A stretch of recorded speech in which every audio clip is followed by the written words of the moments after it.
You have Indians also? We have, actually, that's the 43rd tribe Indians? in Kenya, yes. Because these are Indians. With Indians in Kenya, very interesting, because these are people that have been in the country since before we got independent, because most of them came in as slaves to help build the railway line. Yeah. So these are people that actually, most of them are more Swahili, are more Kenyan than they. So what they speak? Yeah. They speak Hindi or they speak Swahili? Mostly they speak a blend of everything. And now you're cooking a podcast. Yeah. And it has to be well done. Yeah. It has to be well done.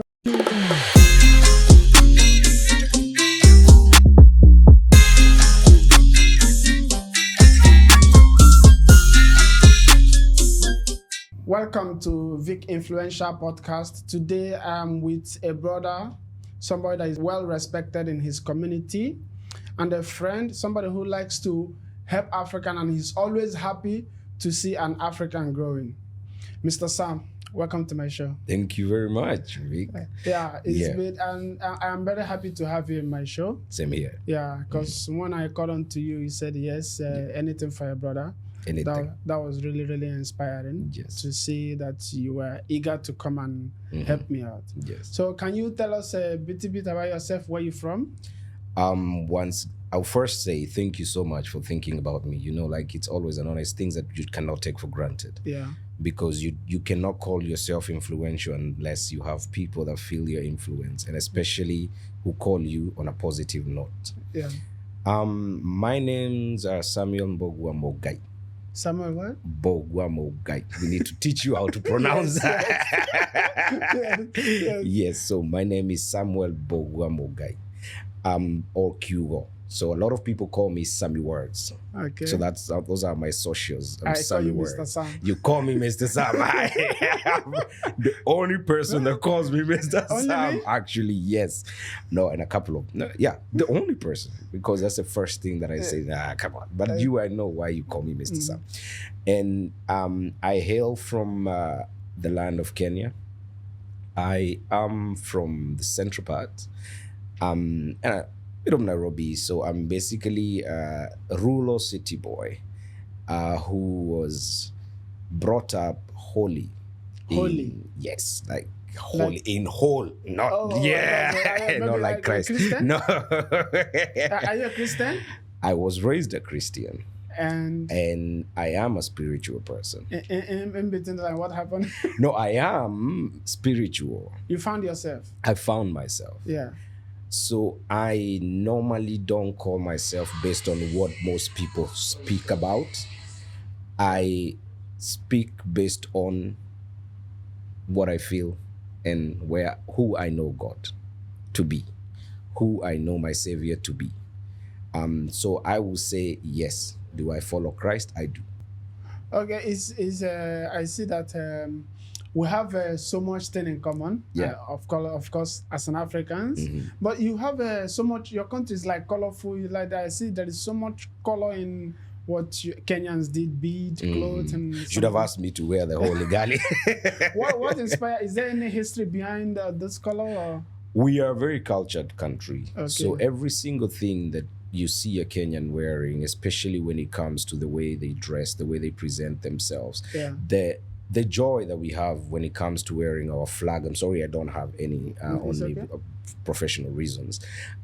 You find that we are a people who take pride in what we are. Yes. Even the reason why somebody like me has dreadlocks, this is a cultural thing. This is an identity thing. So it's not like you're a Rasta man. It's not a hairstyle. It came before the Rasta. It actually originated from a group called the Mau Mau, who are my ancestors who fought for the freedom of our country for 8 years.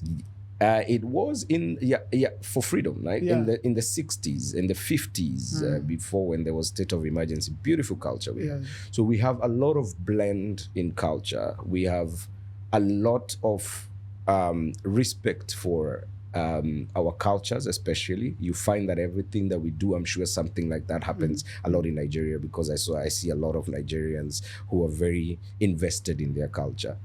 We find that we love color. Like me. Yes. I love my culture. Oh, I love that. And so you find that you invest in in your being, in getting to know. And I believe, especially in generation-wise, this is a generation that is reminding our parents that, hey, hold on. Let's go back and get to know who we are. As we believe in what we believe in, let it come from a point of me, the African, me, the child of the soil. Is it guys only doing it, or both the ladies? The ladies are not going with the Westerners? It's a give or take. It's a 50-50 thing. You find it's an age thing. There's also some men who are actually really into getting to know who they are, getting to follow their culture, getting to embrace the Kenyan, the Kenyanism. There's also a lot of ladies. A good thing I will actually point out, and I believe a lot of probably a lot of ladies might agree with this. Even when you see a Kenyan lady not get married within her culture, when it comes to things like their dowry, it has to be done the cultural way. So your dowry is expensive, like more expensive than Nigerian? Is it more expensive than Nigerian dowry? I don't know how to compare, but I know in my culture, my culture, you have to give. We never call anything that is living in totality. So we normally say a full 99. So you have to pay a full 99, which is 100 goats. Roughly. From my village, $200 will marry somebody. We marry a lady. Wait, $200. $200,000 or $200? $200. From my side, my community. In my country, $200 is introduction, or you go marry yourself, kind of thing. So $200 is not enough. It's not about money. Our dowry is not about money. Our dowry is about respecting the parents of the girl that that you're about to marry. Yeah. It's never supposed to be done in totality. Like when I paid my dowry, I don't have to pay everything. We don't allow it to be paid on the same day. It's something that you continue paying throughout your life. So the respect has to do with after the dowry, they open business. The basic. After the dowry, the ladies' parents will open business. They will give you a reason to always go and visit them. Okay. Dowry gives you that. The reason that is not done in totality gives you a reason to always want to get involved in your in-laws. Because that's your new home. You're a child of the family. You now have two families. You have two mothers. If they are all both alive, you have two fathers. You have, now you get having more in your space. Your children, when you get if you get married before you have children or even after, your children gain an extended family. They gain uncles and aunties, which in my culture, those are the people that carry your blessings. So it is very, very important. It's a beautiful thing, honestly. Yeah. Okay. Kenya has 40 ethnic groups. 40. We were 42. Now we are 43. Okay. So you have like 40 different languages, or Swahili is only? Swahili is the main language. Okay. There's two main languages in Kenya. So it's two official business languages in Kenya. It's English and Swahili. But it's official business. Yes, this is wherever you go to any government office. So you've got Swahili and you've got English. Okay.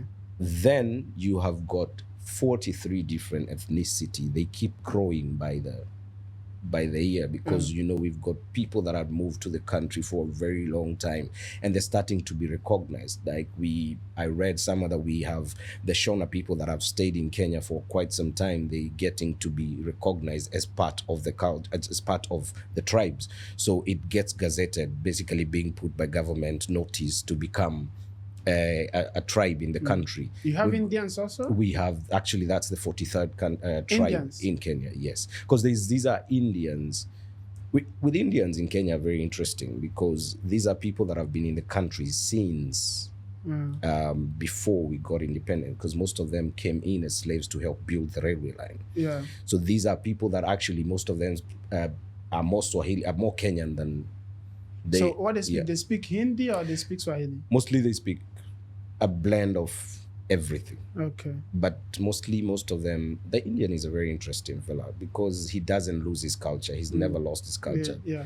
And which is what I respect the most, which is something that I always say I wish we as Africans could actually follow the trend that the Indian puts in, because they do not lose their culture. regardless of how long like they've been in Kenya, you will notice they will celebrate Onam. They have their temples, but then when it comes to anything that is Kenyan, they're very much involved. They want to be part of it. They contribute a lot. And to be honest, it is a very interesting thing, because when we are busy trying to, there's nothing wrong with accepting the Western lifestyle. Nothing wrong, because you want to move on, you want to survive in this world, you have got to understand what makes you tick, right? So there's nothing wrong with actually moving. However, forgetting yourself and where you come from and your root, that's the problem. Because once a tree forgets the respect that it has for the roots, the roots stop absorbing water, and the tree stem and the leaves will just wither and die, right? Yeah. Yes. So there is something we do in Nigeria, like yearly, like Christmas. Yes. Everybody wants to go home. Do you also do that? We do it. And the interesting thing, and if you're Kenyan and watching this, and I hope you actually, I hope there's a lot of Kenyans that will get to watch this. You go to the village. It's a trend. Like everybody wants to go to the village, but it's not necessarily because it's Christmas. Well, we normally say that's the reason. It's because it's one of the only time that everybody is on holiday at the same time. Unless you're probably a chef like you, or you work in hospitality like me, you don't get to go anywhere. Yeah, but I wish I would get a vacation. Well, you need to change your career, bro. Seriously, let me not say seriously. It's not happening. I wish I would get, because in Nigeria, Christmas time, everybody wants to go home. Yes. It's used as a, I don't know whether you guys use it in Nigeria as well. It's used as a get-together. That's when you get to see your long-lost aunts. That's when you get to see your long-lost cousins. It's when you actually get to see your grandmother. It's when you get to realize you actually have new nieces and nephews, that your dad now has 4 cows instead of the 2 that you left. So it's like a general thing in Africa. It is a general thing in Africa. Africa is very, very... A lot of people tend to think that it's different, but no, we are actually very, very, very much the same. Yeah, there is this misconception we have, like when I was still in Nigeria before I traveled out, I used to think that all Kenyans are slim. Seriously, you know why?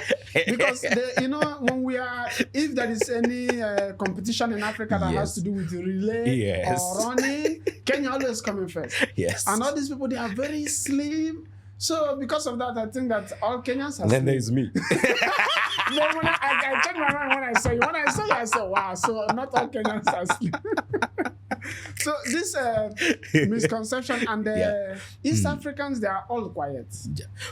East Africans are, okay, let's first address the first one. Yes. Not all Kenyans can run, apart from when they're running for their lives. So you cannot run? I can't. No, I can actually. I've done a few marathons, not professionally, but I wanted to really do it. You did at home? A group. Yeah, even here in Dubai, I actually did a few marathons. Standard Chartered marathon. Had a good time of 3+. And one time I did a sub 3. So basically, that's 3 hours running continuously. When you have people that finished an hour ago when they're having when their you massage. Say you did a marathon, but not professional, I think maybe you were trying to run away from the family. From the community. Run away from the community. I was trying to prove to everybody that every Kenyan can run. So, this is not just you. It's not just Kenyans, Uganda, Somali, Ethiopia, South Sudan. It's like this country are all surrounded, right? Yeah, East Africa is consisting of a country that a lot of people don't even know about, which is, I'm even going to test your knowledge. It's called Djibouti. Djibouti? Yeah. I know Djibouti. Puff. Of course I know Djibouti. Yes. So, I love football. Yeah.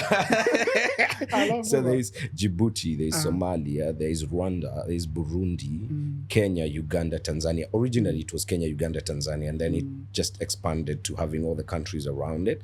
And all these countries have one thing in common.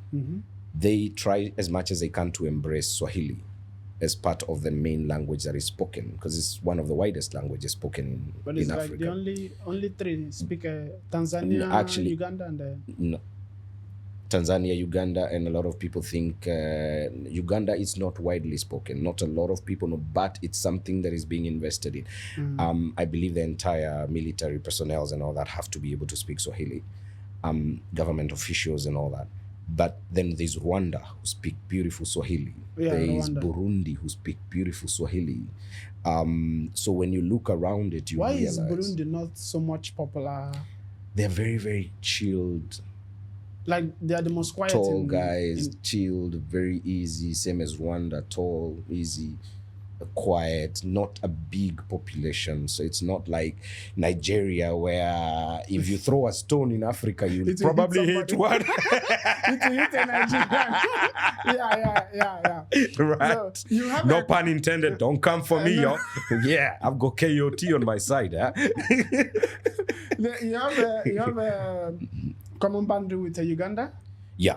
Who else do you have a common boundary with? Tanzania. Not only do we have a common boundary, Tanzania, Kenya, and Uganda share the same boundaries in a lake. So we are all share Lake Victoria, which is where the origin of River Nile, the longest river in Africa. I'm teaching you history. You better be ready, because I'm sending an invoice after this. Yeah. So they normally come like Ugandans rather. come and everybody they see each other. It's not like if you live in the border, it's very, very difficult for anyone to stop you. There's free movement around the border.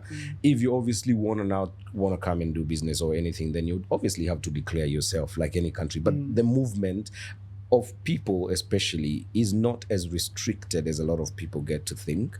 But now, obviously, when now you want to do something financial or that own property, you need to declare yourself. Like, even if you're buying in Nigeria as a Nigerian, you have to declare yourself for tax purposes. West Africa, we have one passport. Yes. ECOWAS passport. Okay, yeah, ECOWAS. Yeah. Is this same with we you? have an East African passport right now that is actually I'm not going to use the word powerful, but it's actually quite powerful when you look at, and that's why everybody wants a Kenyan passport. Most of the people that I know, especially within Africa, don't get me wrong. I'm not saying it's the strongest, but it does have its own advantages. So there's Nigeria, there's Uganda, there's Tanzania, and there's Kenya who have, and Rwanda as well, and Burundi. Most of the countries are now having the East African passport. But every country has its own color. It's not like it's not the same color. So every country has its own color, but it's called the seal of the East African community. But then it also says, like, mine will be the seal of East African community. Then it has this Republic of Kenya. So you have, like, do you have anybody in East Africa that you call, like, we call ECOWAS? So ECOWAS, yes. Interesting. Sometimes you learn things in school and you never think that they would actually ever happen, because we learned about ECOWAS when we were in school, the Western Bloc. It's mostly not useful. Yeah. I think if the dream of... I'm going to say something very controversial, Victor. If the people that we have in leadership did more and spoke less, United States of Africa would be a reality. We would not even be worried about the different blocks that we have.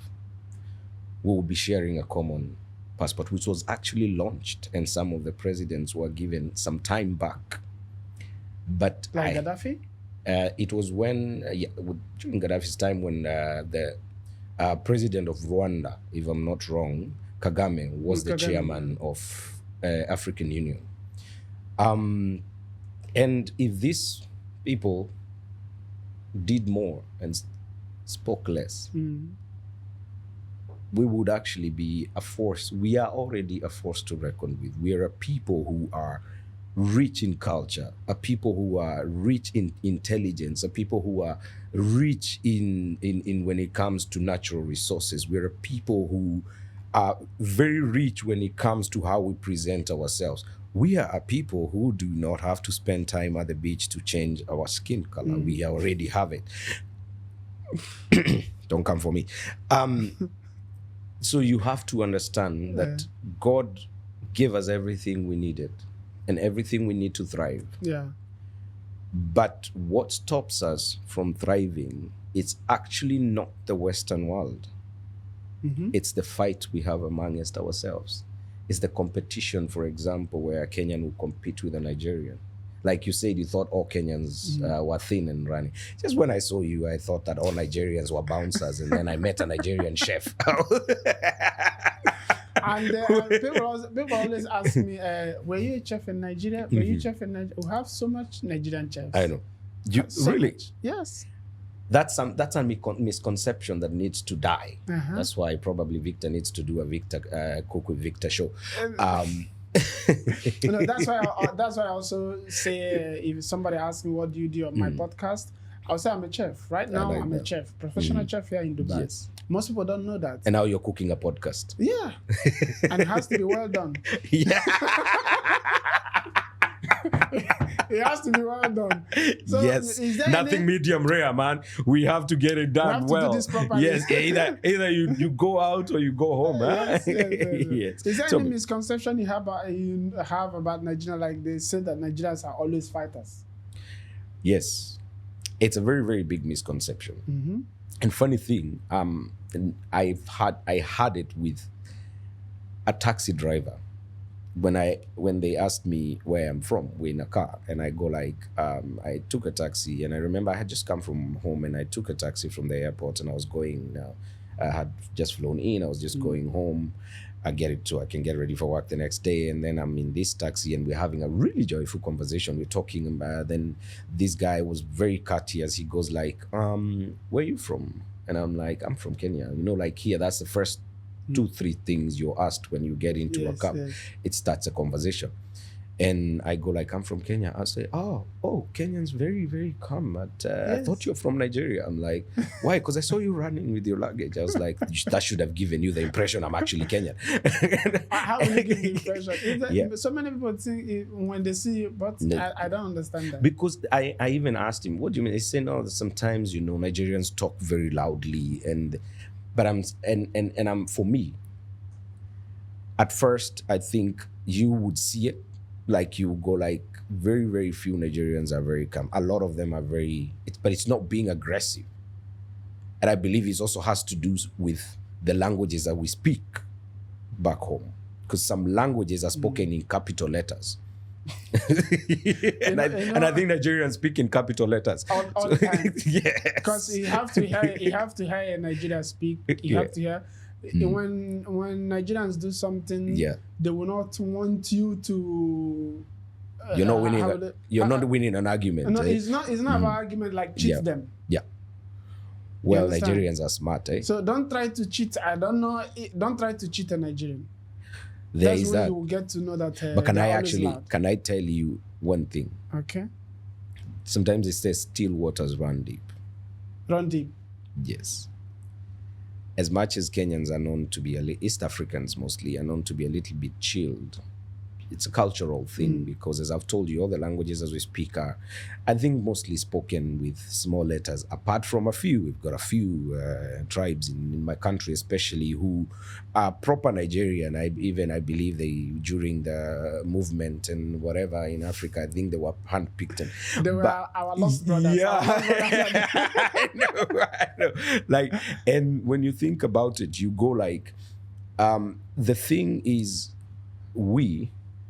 have you ever tried to bully? Kenyans are told to be quiet. They say until you poke them. Yeah. Have you ever tried to go after a Kenyan online? Just one. Online. Yes. They are strong online. Yeah. We have like 5 strong people, strong nationals online, like Kenya, Nigeria, South Africans. South Africa. Yes, Ugandans are also coming up very, very strong.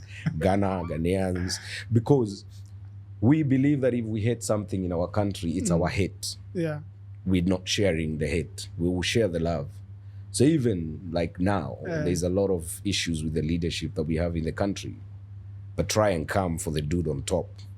They will remind you he's ours to deal with. But I think Nigerians is supporting Kenya in this protest they're doing.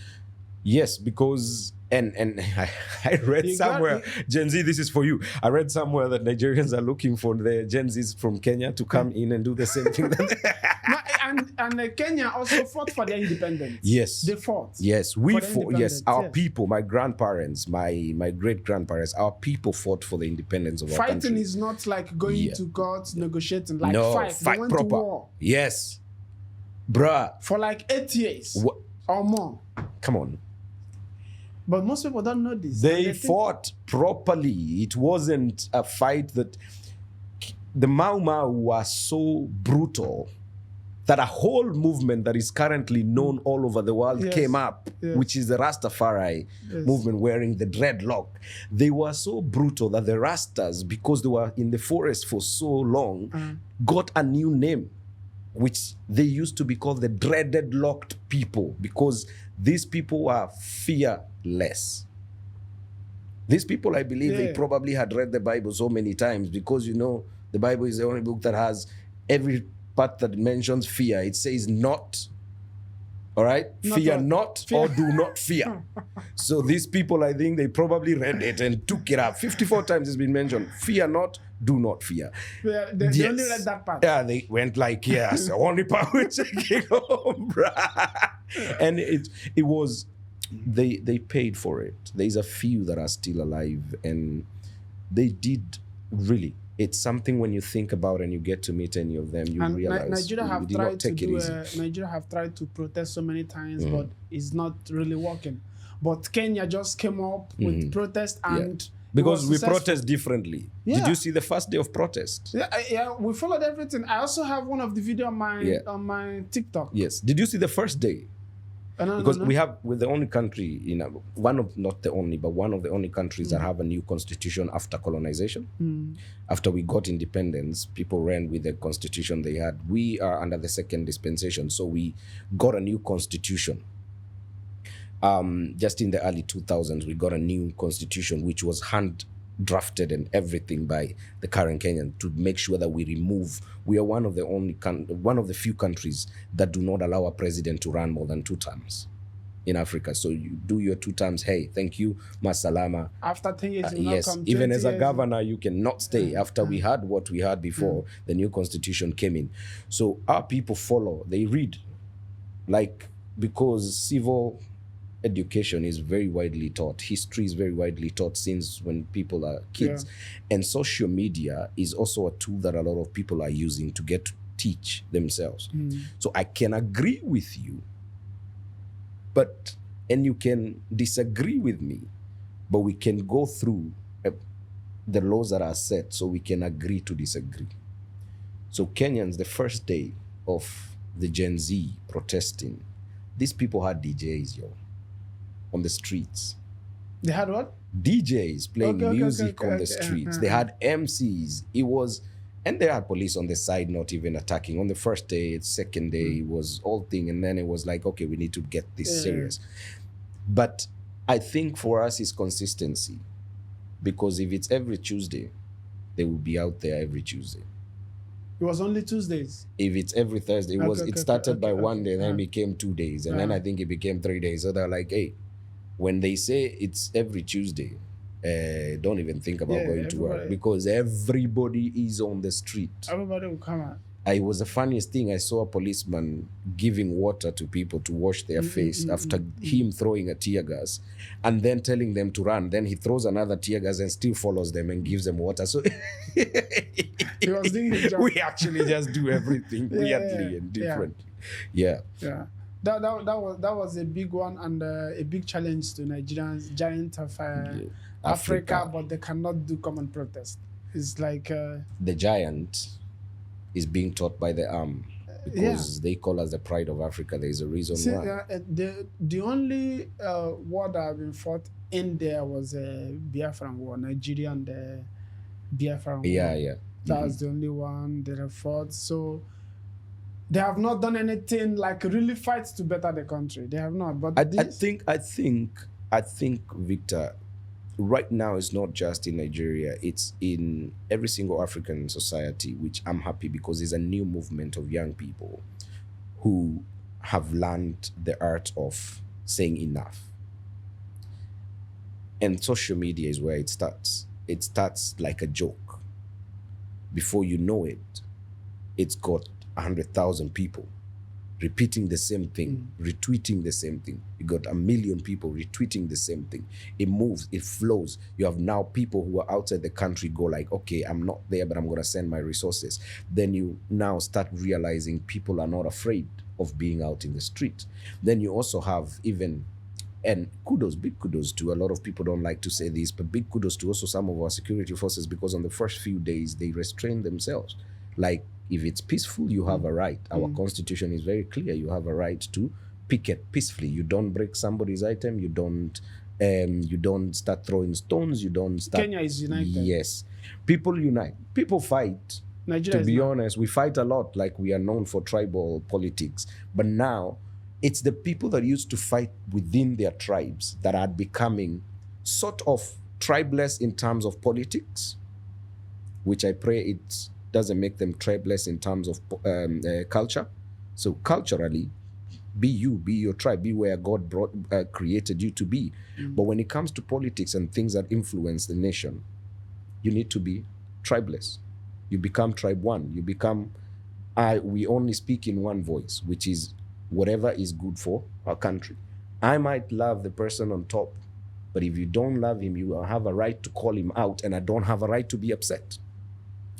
You might love the president on top, or the deputy, or your member of parliament. When I call them out, I have a right to call them out, whether you like them or not, because it's a democracy. We agree to disagree. You go like, okay, maybe that's how you're seeing now. It's up to you to convince me.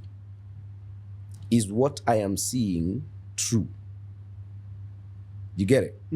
Or is what you are telling me the truth, without having to fight? There is a vilified ethnic group in Nigeria. Everything is always blamed on them. So if there is any, they will say, is this people? If there is any protest or anything that is planned, they'll just put it on that ethnic group. But it's okay, let them enjoy themselves. So I want to ask you, here in the UAE right now, how is Kenyans still coming around with their culture, like holding themselves together? We Kenyans are people who, we might have our disagreements when we are out of the country, when we are in Kenya. But when people come to, like, for example, here in the UAE, they're one. They're united. Whenever there's, for example, a gig, there is a Kenyan musician coming out. Everybody will come. Everybody will be there. When there's something that people go into the park just to have some nyama choma, nyama choma, like barbecue. Like nyama choma is everything to a Kenyan. Like, I thought it's matoke. No, matoke is Ugandan. Misconception. Well, the first place I worked here in Dubai, I worked with a Kenyan lady and a Ugandan lady. Yes. So both of them are always saying matoke. I want to cook ugali in Kenya. Okay. Matoke in Uganda. But also Kenyans love matoke as well.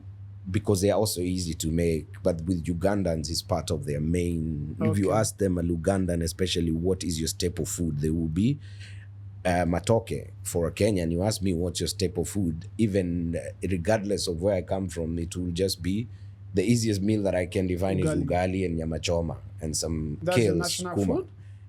I believe it should be named the national food, if not named yet, because that's where everybody, it's the first thing when I go with you to Kenya, I'm going to take you to have. Because the meat is second to none. If there is like celebration or occasion, what food they must make? Nyama choma. A goat has to be slaughtered. For all you vegans, don't come for me. In Nigeria, they would do a jollof rice and they would do a egusi soup. It's a must. They would do this too. Ours is either ugali chapati or in my culture we call something we call jahe. Have you tasted jollof rice before? I did, and don't get me into the argument which one is better. I've tasted.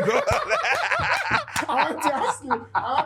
Kenyan jollof rice and Nigerian jollof rice? Because I must ask. I've got friends on both sides. I honestly cannot tell the difference. I'm sorry. Come on, If it's something you bring here and I eat 2-3 days, maybe I'll be able to tell the difference. Okay, but you try it once. Well, Victor, have you ever made Lee's jollof rice? Okay, I need to know. Maybe jollof rice. Have you ever made? Podcast, I'll bring it. You better. I'll bring it to you. Or Our I'll next even bring podcast, different I'll bring people it to you. taste. Okay, Mr. Sam. Kenya got independence in 1963. Yes. That's 3 years after Nigeria got theirs. We got independence in 1963. We became a republic in 1964. In 1963, we had a prime minister. Then the country was handed over fully in 1964 when we had the president. Okay, Yeah. I want to ask you this controversial question. What benefit did you got from the British for colonizing you? What did you learn from them? Yeah. You know, you're asking a descendant of freedom fighters. Per se, every single Kenyan is a descendant of freedom fighters, although we had some collaborators as well. The only would people say- I cannot ask this question is Ethiopia. But if I have to do something, Yeah, ask, Ethiopia and Ethiopia and I think it's Liberia. Liberia. Yeah, those two countries were never colonized. They were able to push the colonizer away. But I would say, I believe, and allow me to use this word, I believe the British learned and earned more from us than we did from them. But they colonized you.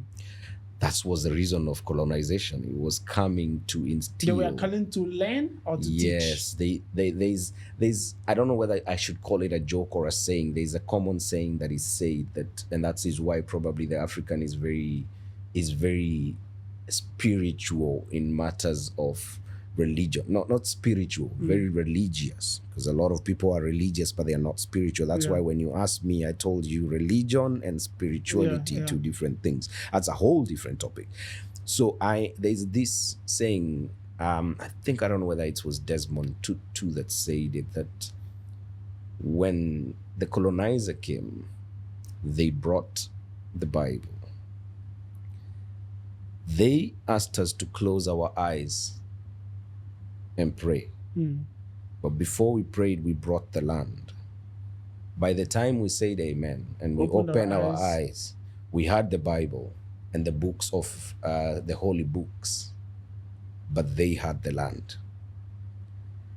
And that and what happens when you have the land? But you close your eyes so that there will be no distraction. Yeah, so you close that. We were told before you pray, like what's the reason? Why do you close your eyes when you pray? So there will be no distraction. What distraction? From things happening around. You have to focus from somebody taking your land. you have to focus on your creator, who you are talking to. True, but it's yes, but is he not everywhere? So do you want to tell me that he only listens to you when you have your eyes closed? If you ask me right now, what did you learn from the British for colonizing you? I would say Nigeria learned how to rig election and how to do because you came all loaded, our first ever election in Nigeria was rigged by the British. Oh my God. Yes. Yo. And the census, first ever census that was conducted in Nigeria, they gave a false result. Wow. So this one I will not forget. And the rivers that my forefathers bathed in was discovered by the British. Well, the discovery for me, I can come here and go like, oh, I discovered this plant. Yeah, they discovered my forefathers. Yes. You know, Larry Maddow did a joke. You know, Larry, he's a very renowned journalist in Kenya. He's working with CNN. Shout out to you, Larry. He did something. The guy covering everything that is happening there. Yes, and then he did something. He went, I think, I don't know which country, and then he said, oh, guys, I discovered a river. Yes. And I'm going to call it River. And he gave it an African name. And everybody was joking about it.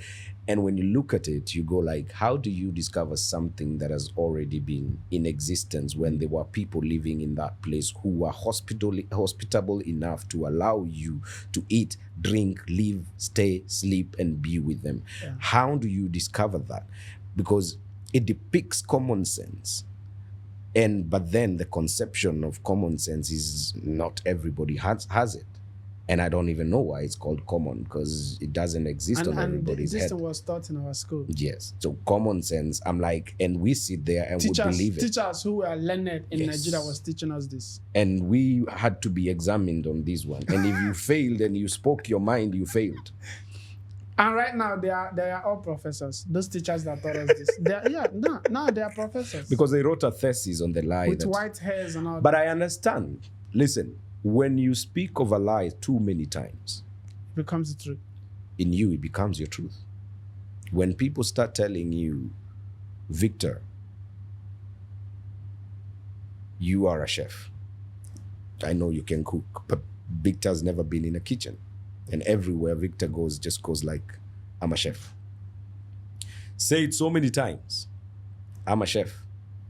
Everywhere he goes, it becomes part of Victor that anyone asks you, who is Victor? I'm a chef. And then one day they will ask you to cook. You will start going like, oh, my knife is blunt.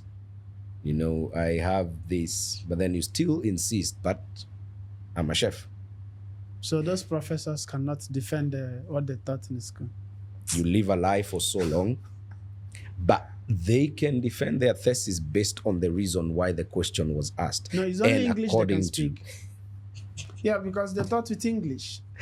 Somebody said something.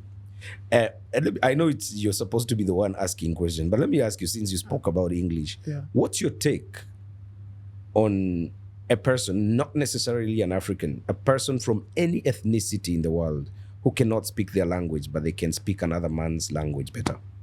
What's your take on that? I will call the person a Nigerian. Yeah. Your people are coming for you, brother. I will call the person a Nigerian, but that's the truth. Yes.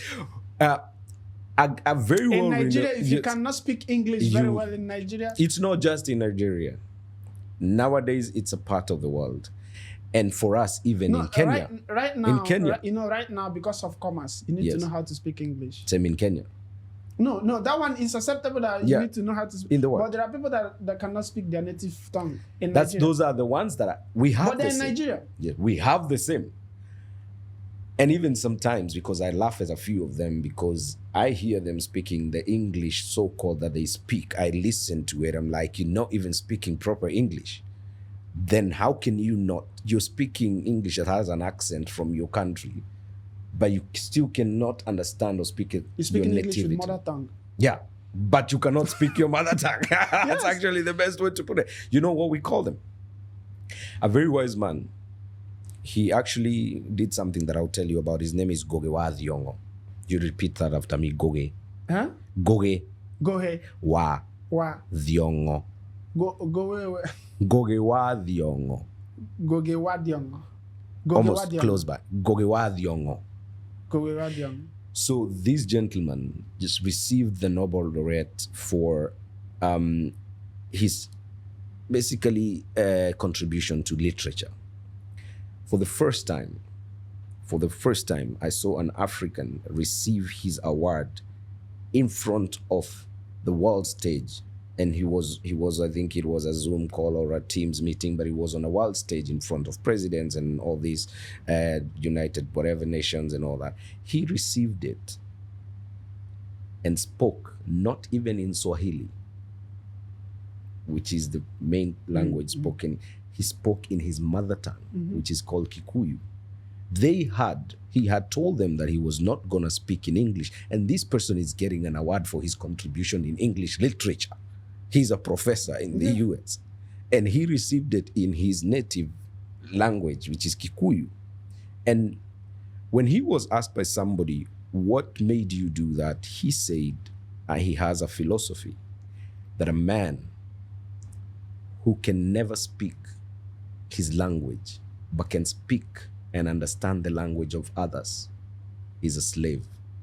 But a man who fully understands and comprehends his tongue and can speak even better in the tongues of others is a king. Yes. And each single person who's brought up young is supposed to be brought up to be a king. There are people I interact with. Mostly ladies do this. Yeah. And they will think it's fancy, it's beautiful. When you tell them Fashion. when you tell them to speak their language, they will say, "No, I cannot do that, Victor. I cannot do that." Oh my God, I don't understand. I cannot do It's that. now even extending to I this. did not grow up. I did not grow up in my state. I did not grow up in the village. And it's I don't know cannot whether speak you that. have the same consumption. My That- grandfather that's used to it's say, I know, my grandfather used to say, if you speak any language that you dare learn how to speak it like it's your first language. So when you speak English, speak like you come from the Queensland. When you speak Swahili, which is now, I've told you about Swahili, ongea kama wewe watoka mwambao wa pwani. Kama wewe ni Mswahili, ongea Kiswahili chako vizuri. When you speak in my native language, is Kikuyu, awalie utekuogora. You speak truly without trying to find 2-3 words. And I don't. What tongue do you speak in Nigeria? I speak Igbo. I am Igbo. You're Igbo. Yes. And when somebody else from another tribe speaks, you're able to also comprehend. Yes. Why? Intuition. Intuition and what was the other one? upbringing. Upbringing. Number 2. And number 3, interest. There's people that are brought up in villages, but they're not interested, as you say, because it's a trend and because of social media. When I speak in my language, it tells me that if I dare speak English, it's not going to be proper because in my culture there is a problem with L and R. So a lot of my people cannot say parallelogram. A lot of my people cannot. Anytime you hear, if you hear somebody say rotation, they will say lotation. Lotation. They cannot be able, just like the Chinese cannot do the L and R. Then we have other people like a very proud people I love so much. They're called the Luos in Kenya. They have a problem with sh and s. So they cannot like say if you're in the water and they see a shark and you're eating a lollipop. You're dying, my brother. How they cannot pronounce because they shark? will tell you, suck. Suck. You keep sucking your lolly. What's going to happen? Okay, the Mr. shark Sam. is killing you, bruh. Yeah. Right? So, but that's the thing. A lot of people are afraid. It's fear that leads to misconceptions in our cultures. Okay, or not being proud. Yes. Not being proud of who they are. Yes. The people, it doesn't matter. When I ask you something that has to do with your culture, that has to do with who you are, Yes. and you're trying to sexy it out, I would just laugh, but I already know who you are mentally. I know. So it's okay.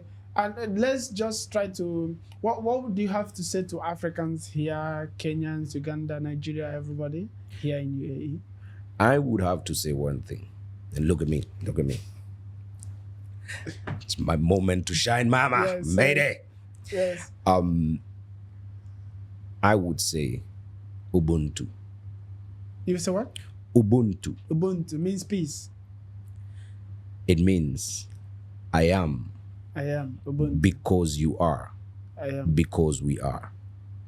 Can you repeat that after me? I am because you are. Because you are. Because we are. Because we are. One. This Ubuntu professor philosophy. This controversial professor from Kenya, is he Kenya or Uganda? Lumumba. Yes, Lumumba. Yes. He always say that. Very smart gentleman. Yes. He reads widely and wildly. And I would also tell my politicians don't like him very much. Not politicians like him. He's very, very well spoken. They don't like educated people. They're not educated. There's a difference between education and being wise. They don't like Proud wise Africans. people. Yes. Because when you're wise, you take your time to learn about your people, right? And you have the knowledge which you get from your education and all your courses. And now when you lack wisdom, you don't know how to apply this. So normally I think the best people in Africa are actually the politicians, because they take the knowledge and they have the wisdom to apply on how to lie to us. But they don't like Lumumba because he calls them out, and he calls people out, but he doesn't just call you out, he calls you intellectually. And when you told me what I would say, as I said, Ubuntu, second thing I would say is let's embrace our cultures. let's be proud of who we are as a people. Because if we believe that we are created by God and he does not make mistakes, because a creator does not make mistakes, and whenever he makes a mistake, he clears. When you're a chef and you cook and the food doesn't come out the right way, what do? You pour it out, you start again. So if you've not been poured out, it means that he never made a mistake creating you from where you came from. All right? Yeah. From the knees and the sheen of your dad to the womb of your mother, he knew why he created you. From your tongue. Learn to speak in your tongue. Learn to embrace who you are. And then when you learn something else, you become a proud king. Yeah. And a queen. All right. All right. Yeah. All right. Thank you, my viewers. Again, if you have not subscribed to my channel, here is your time. This channel is about elevating Africans and African culture. Wagwan. Giving platform for every African here in UAE and beyond. So I would like you to subscribe, share this video so it will go wide and far. Let's try this. Ladies and gentlemen, wherever you are, take your phone. Look, do you see the channel? You see it, right? Yes. Now, press that thing that you see there. Yes. Subscribe. Then there's that bell. Hit it so you can be able to get this and a lot more podcasts from these amazing gentlemen. My aggressive voice as a Nigerian, at least you will like this lovely voice from East I forgot Africa. to say I was married. From East Africa. With kids. All right. Thank you, viewers, and see you next Sunday. Thank you.